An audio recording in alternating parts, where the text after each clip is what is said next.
You think confidence is some magical DNA trait? No, darling, it's built. Step by step, fall by fall. And today, I'm handing you the blueprint. Let me ask you something. How long will you keep waiting for someone to validate you? Let me tell you a secret. The world starts believing in you the moment you do. And if you're tired of hiding, apologizing, or doubting, get ready. Because these 12 steps will make sure you never shrink again.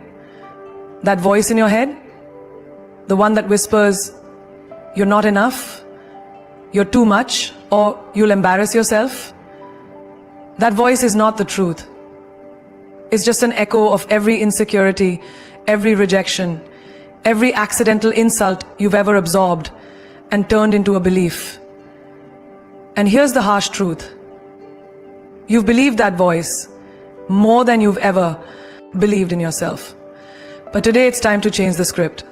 It's time to rewrite that voice in your head like your life depends on it. Because it actually does. You were not born with doubt. Doubt was taught to you. Maybe it came from a teacher who laughed when you got the answer wrong. Maybe it came from a parent who always pointed out what you lacked.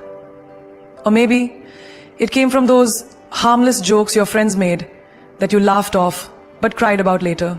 And slowly, that voice settled in your mind like a parasite, feeding off your confidence. But guess what? You don't have to keep living with that voice. You can evict it right now. Think of your mind as your personal studio. What plays inside determines what shows up outside. You don't play sad, hopeless music and expect to dance confidently, do you? Then why keep playing self-doubt on repeat and expect to feel powerful? Start changing the soundtrack. When you look in the mirror and that voice says, you're aging, answer back, I'm evolving. When it says you're not good enough for this job, you say, I'm here to dominate it, not qualify for it. When it says, they're going to laugh at you, you whisper, they'll wish they had my courage. Let's make it real. Imagine you're walking into a meeting. Your hands are sweaty, heart pounding, and that voice says, don't speak up, you might sound stupid. But what if you paused and replied, even if my voice shakes, I deserve to be heard? That small change, it can shift your entire energy. Confidence isn't about having no fear. It's about speaking in spite of it. That voice doesn't vanish overnight, but every time you push back, every time you talk back to it, you weaken its grip. Think of a child learning to walk. They fall again and again. Do we scream at them? You're hopeless. You'll never get it right. No, we cheer them on. We say, you got this. Why don't we say that to ourselves? When you fail, when you're rejected, when you feel lost, you don't need punishment, you need encouragement. You don't need louder critics, you need a louder inner cheerleader. Let's take a daily life example. You get dressed in the morning and you feel off. That voice says, you look tired, nothing fits, you're not attractive today. Would you let a stranger say that to you? No. So why do you allow your own thoughts to abuse you like that? Replace it. Say, my energy is magnetic. I am growing. I am glowing. And I'm showing up for me. Even in relationships, that voice can sabotage you. You meet someone amazing and suddenly your head screams, why would they like you? Don't get attached, you'll just get hurt. But that's not your intuition. It's your trauma talking. Trauma wears your voice and fakes wisdom. But you can rewrite that moment and say, I'm worthy of love that sees me, not love that confuses me. And when it comes to dreams, starting a business, moving to a new city, speaking on stage, that inner voice might yell, who do you think you are? You answer back, I am exactly who I needed when I was younger. I am becoming the blueprint. You are not your thoughts. You are the power that chooses which thoughts to believe. That's the real flex. Confidence is born the moment you stop letting your past dictate your present. So next time that voice in your head tries to play small, change the tone, change the words, and change the damn story. Let's get one thing straight. Your flaws aren't your weaknesses. They're your signature. They are the brushstrokes that make your story raw, real, and unforgettable. You keep trying to erase them, hide them, tuck them behind filters and fake smiles. But the truth is, what you've been trying to fix might actually be the very thing that makes you magnetic. Confidence doesn't come from pretending to be flawless. It comes from owning your flaws like they're your arm. You've got scars? Good. That means you've healed. You've made mistakes? Excellent. That means you've lived. You failed? Perfect. That means you were brave enough to try. The people who try to act perfect, they're just scared of being seen. But you don't need to perform perfection. You need to wear your truth like a crown. Let's say you stutter when you're nervous. For years, maybe you avoided public speaking, job interviews, even conversations that mattered. That stutter became a shame, a prison. But here's the switch. The flaw is not in the stutter. It's in the silence it forced on you. The power comes when you walk into that meeting and say, yeah, sometimes I stutter when I'm passionate. Get ready, because I'm passionate about this. That's how you flip the script. You don't shrink your quirks, you shape them into your identity. You might be someone who overthinks.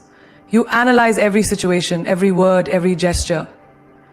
People say you're too much, but that same flaw, it makes you deeply intuitive. You see what others miss. That makes you an excellent leader, a deep friend, a visionary. The only thing standing between you and your confidence is how you define what you think is wrong with you. I don't say I think what others miss. That's what I do for living. That's why I think what I do for living. I don't say I think what others miss. I see what you change the definition, and suddenly you're not flawed, you're rare. Imagine being in a relationship where someone tells you you're too emotional. You cry at sunsets, you feel everything intensely, you've been told it's a weakness. But here's what they won't say. Your emotions are a superpower. They connect you to the world, to beauty, to pain, to healing. When others go numb, you stay human. And in a world desperate for realness, that is gold. You don't numb your light just because someone couldn't handle its warmth. Think about those so-called physical flaws. Maybe you've got stretch marks, acne scars, a crooked tooth, or a body that doesn't fit Instagram's definition of perfect. But who set that standard? Who decided flawless skin is beauty? Flaws are stories. Stretch marks mean you grew. Scars mean you survived. That crooked tooth, that's your mother's smile passed down. And that body, it carries you, moves you, holds your soul. That's more than enough. You don't need to fix your body, you need to fix your mirror. Even in professional life, flaws can turn into assets. Maybe you're disorganized, and you've always hated it. But in that chaos, you're creative. You don't follow straight lines. You create waves. That kind of mind can disrupt industries, start revolutions, change narratives. So stop trying to color inside the lines if you were born to draw outside them. You weren't meant to fit in a mold, you were meant to shatter it. Your flaw could be your accent. People mock it, misunderstand it. But that accent, it tells a story of heritage, of struggle, of resilience. Own it. Speak louder. Let your roots be louder than their judgments. Confidence comes from saying, this is who I am. Take it or take notes. You're not broken. You're beautifully unfinished. And confidence isn't about waiting to be perfect. It's about daring to be seen exactly as you are. Not despite your flaws, but because of them. When you walk into a room, your energy should speak before your words ever do. I'm not talking about arrogance. I'm talking about presence. The kind of presence that doesn't ask for attention. It commands it.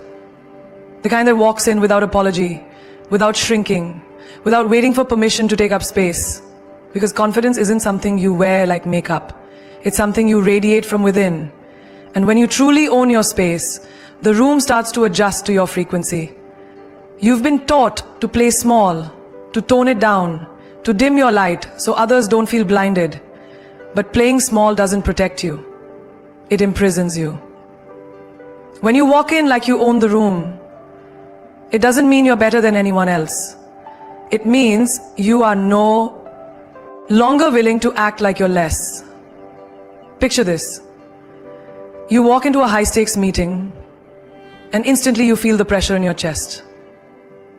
Everyone's older, richer, more experienced. That little voice in your head says, don't speak unless they ask you, you're lucky to be here. No, flip that script. Say, they're lucky I showed up. I bring value. I bring vision. I bring fire. And then walk like it. Sit like it.